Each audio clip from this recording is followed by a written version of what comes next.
మనకి రీసెంట్గా ఒక ఏపీ పోలీస్ అన్ని ఇంటెలిజెన్స్ ఏజెన్సీస్ వేరే జిల్లాల్లో కూడా ఒక మంచి చాలా గొప్ప ఆపరేషన్లో భాగంగా మనము ఏలూరు జిల్లాలోనే ఒక 15 మంది మావోయిస్టులని అరెస్ట్ చేయడం జరిగింది. ఈ మావోయిస్టులలో ఒకరు ఎస్జెడ్సీ కాడర్ ఉన్నారు, లచ్చు అలియాస్ గోపాల్. ఈయన టెక్ టీమ్ మెంబర్, ఈయన స్టేట్ లెవెల్ కాడర్. ఈయన తర్వాత 2 డివిజనల్ కమిటీ మెంబర్స్ని కూడా అరెస్ట్ చేయడం జరిగింది.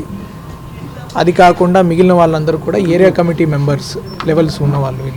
వీళ్ళు హిడ్మాతో పాటు చాలా ఇంతకుముందు అఫెన్సెస్ చేయడం కానీ ఛత్తీస్గఢ్లో.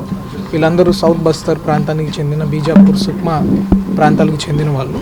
అందరూ కూడా ఛత్తీస్గఢ్లో ఈ ఆపరేషన్ కగార్ దాటికి తట్టుకోలేక అక్కడి నుంచి ఉన్న దాడుల నుంచి ఎక్కడైనా తలదాచుకొని తర్వాత నెక్స్ట్ కార్యాచరణ కోసం వాళ్ళు కొత్త ప్రదేశాలు వెతుక్కుంటూ ఉన్న క్రమంలో మన ఇంటెలిజెన్స్ వర్గాలు, ఫీల్డ్ ఆపరేషన్ పోలీసులు చాలా రోజుల నుంచి వాళ్ళని ట్రాక్ చేసి సరైన సమయం చూసి అందరూ చిక్కేటట్లు ఒకేసారి దాడులు నిర్వహించి వాళ్ళని పట్టుకోవడం జరిగింది. సుమారు ఎన్ని రోజులు అవుతుందంటే ఏలూరులో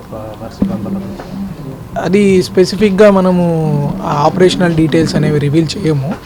బట్ చాలా రోజుల నుంచి వాళ్ళ మీద నిఘా ఉంది. ఆ నిఘా ఉండడం వల్లనే మనము వాళ్ళు పిన్ పాయింట్ ఏం చేస్తున్నారో తెలుసు కాబట్టి మనము ఇప్పుడు అర్బన్ ఏరియాలో ఉన్న ఎవరికి ఏమి చిన్న ఇష్యూ జరగకుండా చాలా తక్కువ టైంలో మల్టిపుల్ ఏరియాస్లో ఆపరేషన్ చేసుకొని ఒక దగ్గర ఏదైనా జరిగింది కూడా బయట లీక్ కాకుండా ఎవరైనా తప్పిపోయే ప్రమాదం ఉంటుంది. సో ఏకకాలంలో అందరితో కోఆర్డినేట్ చేసుకొని ఏలూరు జిల్లాలో కూడా ముఖ్యంగా ఎవరు తప్పిపోకుండా వాళ్ళని పట్టుకోవడం జరిగింది.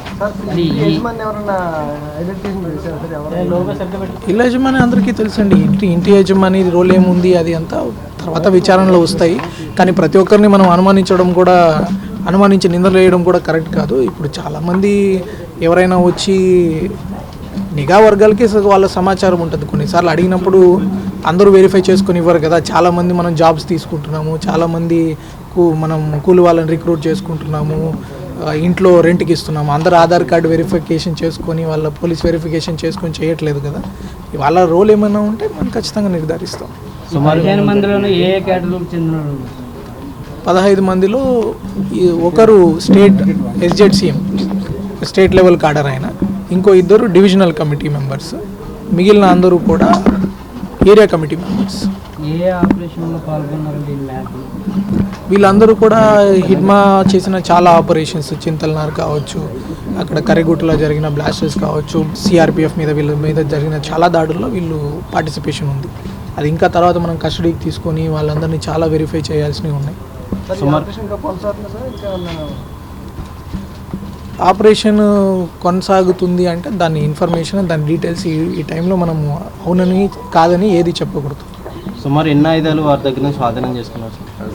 15 వరకు ఆయుధాలు సీజ్ చేసుకోవడం జరిగింది. 2 రివాల్వర్స్, SBBL గన్స్, ఒక తపంచ, ఇవి సీజ్ చేయడం జరిగింది. చాలా వరకు వాళ్ళకున్న సమాచారము, వాళ్ళు స్టోర్ చేసిన సిమ్ కార్డ్స్, SD కార్డ్స్, ఇట్లాంటి టెక్నికల్ సమాచారం, లెటర్స్, ఇట్లాంటివి కూడా ఇంపార్టెంట్, నాలెడ్జ్ కూడా ఇంపార్టెంట్, అవి సీజ్ చేసుకోవడం జరిగింది వాళ్ళ దగ్గర. అవి కొన్ని డీటెయిల్స్ మనము ఆపరేషనల్ డీటెయిల్స్ డిస్కస్ చేయకూడదు. అన్నీ నిఘా వర్గాలకి మాకు సమాచారం ఉంది. అట్లాంటివి కొన్ని విల్ నాట్ రివీల్. 15 మంది ఒకేసారి వచ్చేసారు సార్, విడివిడిగా ఏమన్నా ఒకేసారి రారు కదా, అందరూ ఎలా ఉంది పరిస్థితి చెక్ చేసుకో. అదే కదా ఆపరేషన్ అంటే. లొంగిపోతామని వస్తే ఇక్కడ దాకా ఎందుకు వస్తారు? వాళ్ళకి రివార్డు వస్తుంది. ఛత్తీస్గఢ్లో లొంగిపోవచ్చు కదా. Rajahmundry central jail. జిల్లా ప్రజలకి మీరు ఎలాంటి జాగ్రత్తలు తీసుకోవాలి? జిల్లా ప్రజలు ఫస్ట్ నక్సల్ అనగానే మీరు మీడియా కానీ ఇంకొకరు కానీ చాలా ఎక్కువ భయపెడుతున్నారు ప్రజల్ని. జాగ్రత్త ఉండడం అవసరము, కానీ భయపడాల్సిన అవసరం లేదు. పోలీసులు వాళ్ళ ప్రతి కదలికను పట్టుకోవడము, చాలా అప్రమత్తంగా ఉంటూ ఇంత ఆపరేషన్ని ఎక్కడ చిన్న ఇబ్బంది లేకుండా చాలా చక్కగా నిర్వహించారు. కాబట్టి ప్రజలు ఎక్కడ అభద్రతాభావం పడాల్సిన అవసరం లేదు. కానీ మన లెవెల్లో మనం జాగ్రత్తలు తీసుకోవచ్చు. ఎవరైనా కొత్త వాళ్ళకి, తెలియని వాళ్ళకి ఇల్లు ఇచ్చేటప్పుడు ఒకసారి పోలీస్ వెరిఫికేషన్ చేయడము, వాళ్ళ ఆధార్ కార్డు అడగడము, వాళ్ళు ఏ ప్రాంతం వాళ్ళు అడగడము, ఏం పని చేస్తారో అడగడము, వాళ్ళ మీద ఏదైనా అనుమానం ఉంటే వెంటనే లోకల్ పోలీస్ స్టేషన్కి రిపోర్ట్ చేయడము. తద్వారా ఈ నక్సలనే కాదు, వాళ్ళు దొంగలు అయి ఉండొచ్చు. మనం ఇంతకుముందు చూసాము, ఒక దొంగ ఇంట్లో అద్దెకి తీసుకొని ఎదురుగ్గా ఉండే వాళ్ళ చైన్ స్నాచింగ్ చేసే క్రమంలో ఆమె కత్తితో పొడవడం కూడా జరిగింది. అప్పుడు కూడా మనం చెప్తున్నాం, ఎప్పుడైనా జనరల్గా హోటల్ యజమానులు కానీ ఎవరైనా వాళ్ళకి వచ్చిన వాళ్ళని ఐడెంటిటీ వెరిఫికేషన్ చేసుకోవడం అనేది ఉత్తమం. కానీ మీరు ఎక్కడ ఏం ఏలూరులో కలకలం ఇట్లాంటి హెడ్లైన్స్ పెట్టడానికి బాగుంటాయి, కానీ అట్లాంటిది ఏం లేదు. ఇంత పెద్ద ఆపరేషన్ ఎవరికీ తెలియకుండా చాలా చక్కగా 45 మినిట్స్ 1 అవర్లో అయిపోయింది. ఎక్కడ ఏం ఇబ్బంది కలగకుండా మంచిగా జరిగింది ఆపరేషన్ కూడా. So police are under control. దాని మీద మీరు ప్రజల్లో అభద్రతా భావం పెట్టుకోవాల్సిన అవసరం ఏం లేదు. జాగ్రత్తగా ఉండడం తప్పలేదు. మరి ఈ ఆపరేషన్ అని పేరు పెట్టారండి ఏలూరు దగ్గర. ఇది స్టేట్ వైడ్ ఆపరేషన్ అండి. వాళ్ళు ఓకే. గత 20 సంవత్సరాలుగా దంత సమస్యలతో పాటు దవడ మరియు ముఖ సంబంధ సమస్యలకు చక్కని చికిత్సలు అందిస్తున్న శ్రీ రామకృష్ణ దంత వైద్యశాల, నరసింహారావుపేట, ఏలూరు. ఎమర్జెన్సీస్ లో వాడే ఆక్సిజన్ కాన్సంట్రేటర్లతో పాటు air purify, UV light steriliser, ULV fogger వంటి పరికరాల ద్వారా పరిశుభ్రమైన వాతావరణంలో చికిత్స అందించబడుచున్నది. ఆర్వీజీ ద్వారా అతి తక్కువ రేడియేషన్ ఉపయోగించి దంత వ్యాధి నిర్ధారణ మరియు రూట్ కెనాల్ వైద్యం చేయబడుచున్నది.